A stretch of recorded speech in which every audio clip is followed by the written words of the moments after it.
भारताचे महामहिम उपराष्ट्रपती परमादरणीय श्री जगदीप धनखड़ जी, श्रीमती डॉक्टर धनखड़, महाराष्ट्राचे महामहिम राज्यपाल श्री रमेश बैस, महाराष्ट्राचे माननीय उपमुख्यमंत्री देवेंद्रजी, आपल्या विद्यापीठाचे कुलगुरू डॉक्टर सुभाष चौधरी, प्रकुलगुरू डॉक्टर संजय दुधे, या कार्यक्रमात विशेष रूपाने उपस्थित असणारे नागपूर विद्यापीठाचे पूर्व कुलगुरू doctor Pathan, doctor Sapkal, doctor Kane, विद्यापीठाशी संबंधितच पण ज्यांनी नागपूर विद्यापीठाशी ज्यांचा संबंध राहिलेला आहे पण आपल्या संत गाडगे महाराज विद्यापीठ अमरावती त्याच्या पूर्व कुलगुरू डॉक्टर कमल सिंग, पंजाबराव कृषी विद्यापीठाचे माजी कुलगुरू डॉक्टर निंबाळकर, संत गाडगे महाराज अमरावती विद्यापीठाचे माजी कुलगुरू डॉक्टर मुरलीधर चांदेकर आणि विशेषतः या विद्यापीठाशी ज्यांचा संबंध राहिलेला आहे असे माजी सुप्रीम कोर्टाचे न्यायमूर्ती शिरपूरकर साहेब, सर्व आदरणीय अतिथीगण आणि उपस्थित सर्व बंधूंनो आणि भगिनींनो, माझं भाषण उपराष्ट्रपतींनाही समजलं पाहिजे म्हणून मी हिंदीत बोलतो है। सबसे पहले मैं उपराष्ट्रपति जी का इस शहर में मनपूर्वक स्वागत करूंगा। सर, ये नागपुर देश का हृदय स्थान है और 0 मील नागपुर से शुरू होता है। नागपुर ये ऑरेंज सिटी करके भी प्रसिद्ध है और टाइगर कैपिटल भी करके भी प्रसिद्ध है। इस शहर की विशेषता है कि बाबा साहेब अम्बेडकर जी ने बौद्ध धर्म की दीक्षा इसी भूमि पर ली है। पूरे दुनिया में जो उन्होंने वैचारिक क्रांति की उसकी शुरुआत इस पवित्र दीक्षा भूमि पर उनने भगवान गौतम बुद्ध जी को साक्षी रखकर बौद्ध धर्म की दीक्षा ली। पूरे विश्व में प्रसिद्ध संगठन हुआ है जो सबसे शक्तिशाली रूप में आज आया है, वो राष्ट्रीय स्वयंसेवक संघ की स्थापना भी नागपुर में हुई है और इसी हॉल के पीछे में डॉक्टर हेडगेवार जी की समाधि है।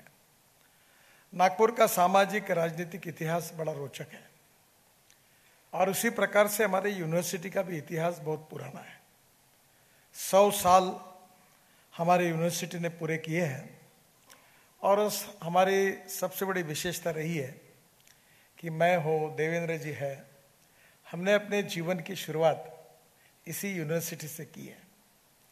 मैं इमरजेंसी में 75 में पहली बार कॉलेज के प्रथम वर्ष में आया था, तब इमरजेंसी की शुरुआत हुई थी और उसकी लड़ाई शुरू हुई वहाँ से इमरजेंसी के खिलाफ। तो छात्र नेता के रूप में इस यूनिवर्सिटी में मैंने अपने जीवन की शुरुआत की। इस यूनिवर्सिटी में अनेक महानुभाव, जिसका आप देवेंद्र जी ने डिटेल में जानकारी दी है, पर जस्टिस हिदायतुल्लाह जो हमारे उपराष्ट्रपति थे वो हमारे यूनिवर्सिटी से थे।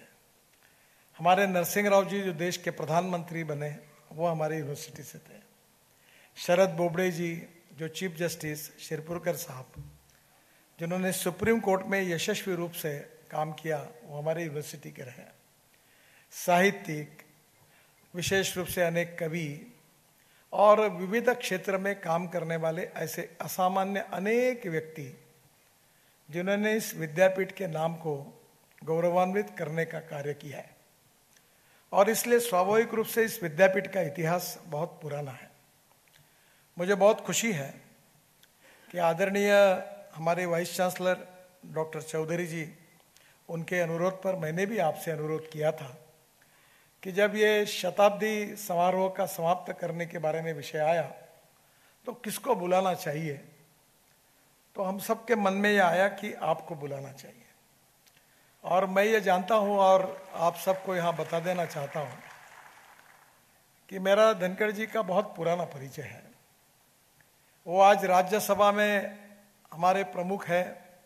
राज्यसभा में उनके अनेक बार अनेक बातें हमको सुनने को मिलती है, पर धनखड़ जी की एक बड़ी विशेषता है कि वो सुप्रीम कोर्ट के बड़े यशस्वी एडवोकेट रहे और अनेक केसेस में उन्होंने सुप्रीम कोर्ट में जो बातें रखी है वो आज भी रिकॉर्ड पर है। मुझे अनेक बार ऐसा मौका मिला है कि कुछ बहुत ही महत्वपूर्ण केसेस में जब ऐसी आवश्यकता लगी तो उनका मार्गदर्शन लेने का मुझे उस समय अनेक बार अवसर मिला है।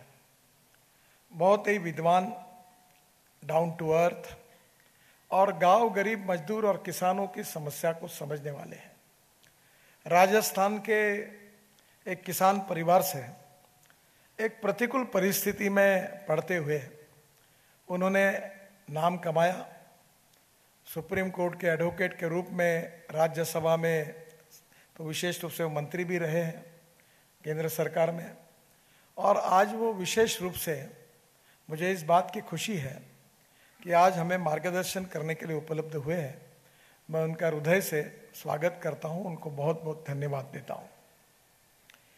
ये बात निश्चित है कि शिक्षा का सार्वत्रिकरण होना चाहिए, इसमें कोई दुमत नहीं है, पर सार्वत्रिकरण होने के साथ साथ शिक्षा की गुणवत्ता भी निरंतर बढ़नी चाहिए। स्वाभाविक रूप से नॉलेज हमारे लिए सबसे महत्वपूर्ण ताकत है। मैं अक्सर ये मानता हूं कि आज दुनिया की प्रगति और विकास जिन जिन देशों का हुआ है उसके पीछे सबसे बड़ा कारण अगर कोई है तो उन देशों ने टेक्नोलॉजी और रिसर्च में और एजुकेशन और नॉलेज में जो सफलता हासिल की है वो उनके यश का सबसे बड़ा प्रमुख कारण है। Innovation, entrepreneurship, science, technology, research, skill and successful practices, we name it as knowledge and conversion of knowledge into wealth is the future।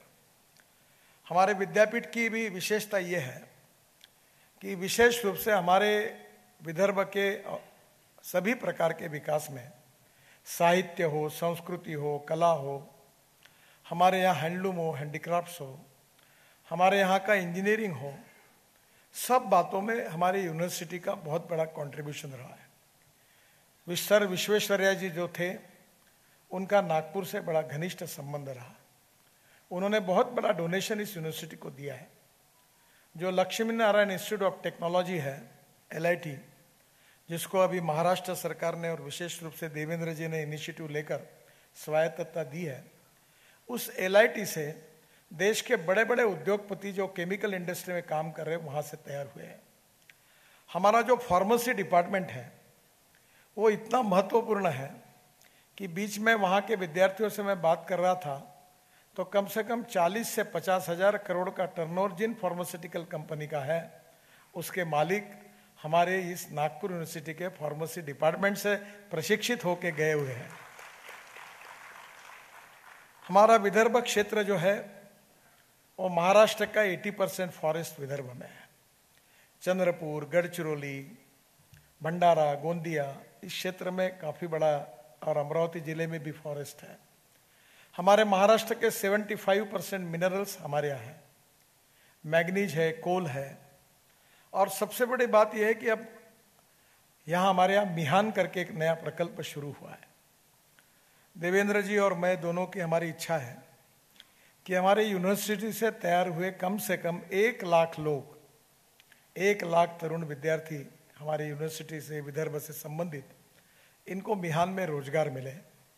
और मुझे आज बताते हुए खुशी हो रही है कि मैं अक्सर इसके नाम से आंकड़े लिख कर रखते रहता हूँ कि कहाँ तक, अब 60,000 तक हम पहुँचे हैं, और जल्दी ही TCS आया, टेक महिंद्रा आया और SCL आया, और इतना बड़ा एक्सपेंशन हो रहा है कि नागपुर ये IT हब भी होगा। जो एविएशन है, जो राफेल है, ये राफेल अब नागपुर में बनने वाला है। इसका भी पहले 250 राफेल फ्रांस से आने वाले थे, पर इसके बाद जो डोसाल्ट करके कंपनी जो फॉल्कन जेट बनाती है वो यहाँ अपना उन्होंने काम शुरू किया है, और वैसे भी उन्होंने प्रॉमिस किया था कि 2022 तक हम बनाएंगे, पर वो प्रोसेस में है।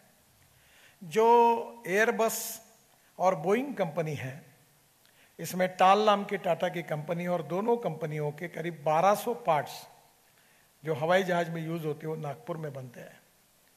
हमारे यहाँ विशेष रूप से नागपुर के औद्योगिकरण का संबंध विदर्भ के विकास के साथ है।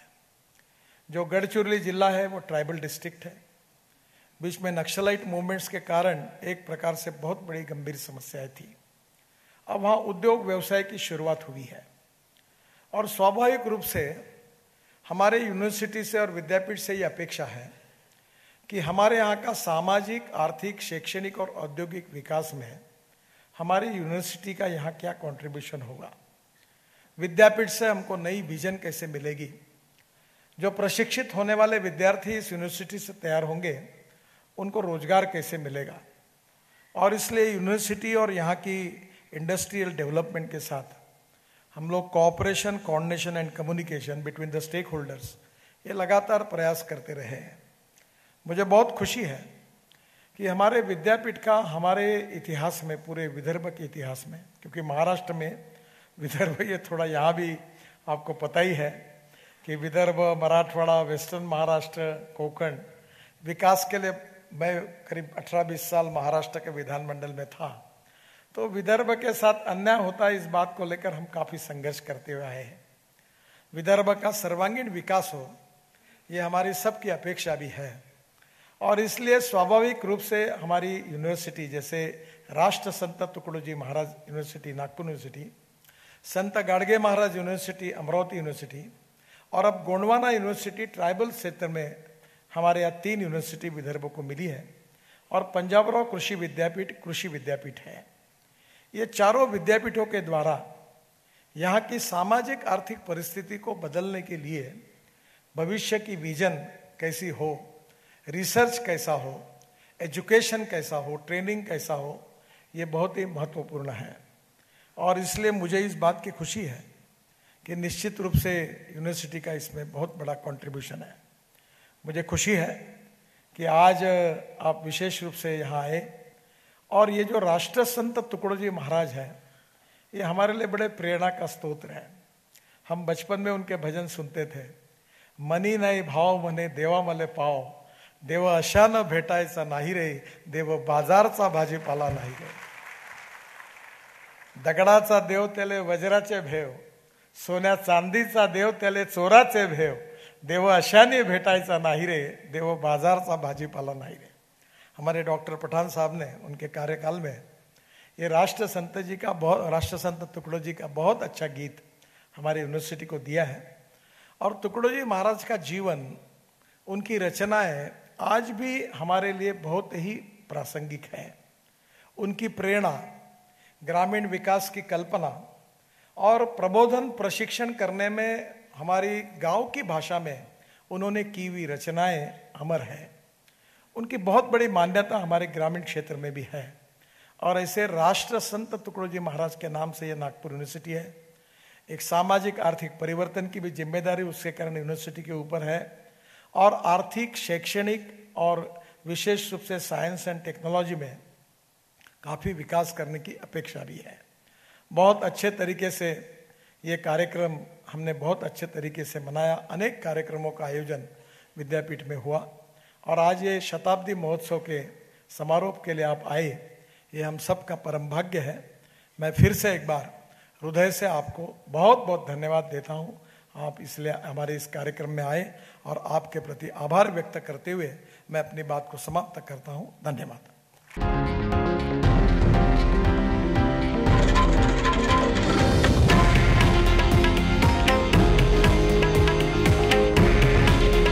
हे आहे देशातील नंबर 1 न्यूज नेटवर्क आणि आपण पाहत आहात TV9 मराठी।